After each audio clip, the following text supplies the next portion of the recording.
Pixelbook review. Design and build. This might be one of the most odd-looking laptops I've seen in years. Google has taken the two-tone design from its Pixel smartphones and applied it to this laptop. Unfortunately, I don't think it works. The casing of the laptop is a weird mix of MacBook Air aluminum and refrigerator shiny white. This works to great effect on Google's smartphones, less so on the vast expanse of lid on a laptop. Two-tone turns to tritone when you open the lid, gray chiclet keys, a white, slightly rubbery wrist rest, and yet more aluminum. I like the idea of the soft touch wrist rests, but in practice they're likely to be a dirt magnet. Keyboard and touchpad. The Pixelbook's inputs are best described as refined. The keyboard doesn't offer the most travel, but it is responsive and satisfying to type on. It's also backlit, although this is controlled by an ambient light sensor. I couldn't find an option to turn it on and off manually. There are a number of layout oddities for anybody coming from a Windows, a laptop or MacBook. The top row of keys are dedicated to specific functions, while the Windows or CMD key here is a Google Assistant button. Caps Lock brings up a search bar for your apps or Google, which is actually quite annoying. However, you can turn on Caps Lock by hitting Alt plus Search instead. Screen and speakers.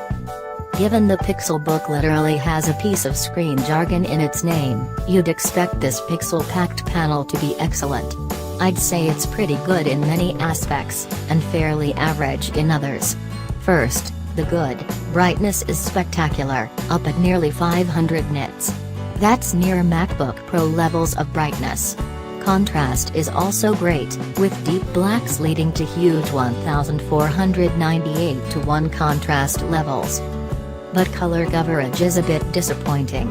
Yes, it covers 96.2% of the sRGB color gamut, but photographers and folk working with physical media such as print and 3D modeling will be disappointed that the panel makes no attempt at rendering more challenging color gamuts such as Adobe RGB.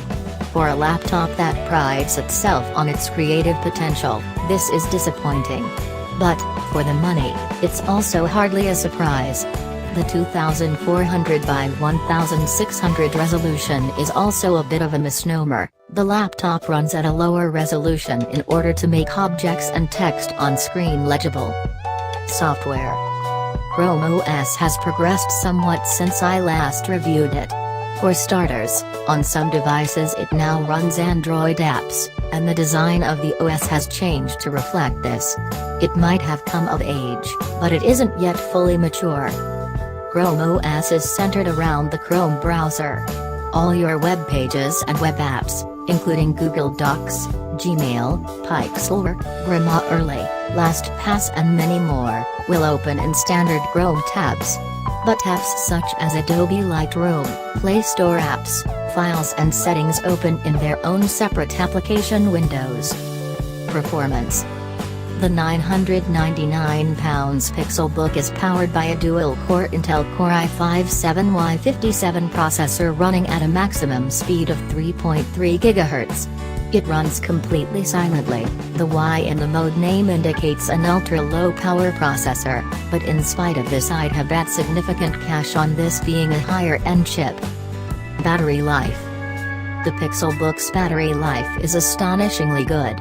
Based on my experience, it comes very close to affirming Google's claims of 10 hours. While I never got quite that far, I could easily manage a full day of work without having to dig out a charger or find a wall socket. That peace of mind is valuable, especially if your lifestyle or job require you to be on the move.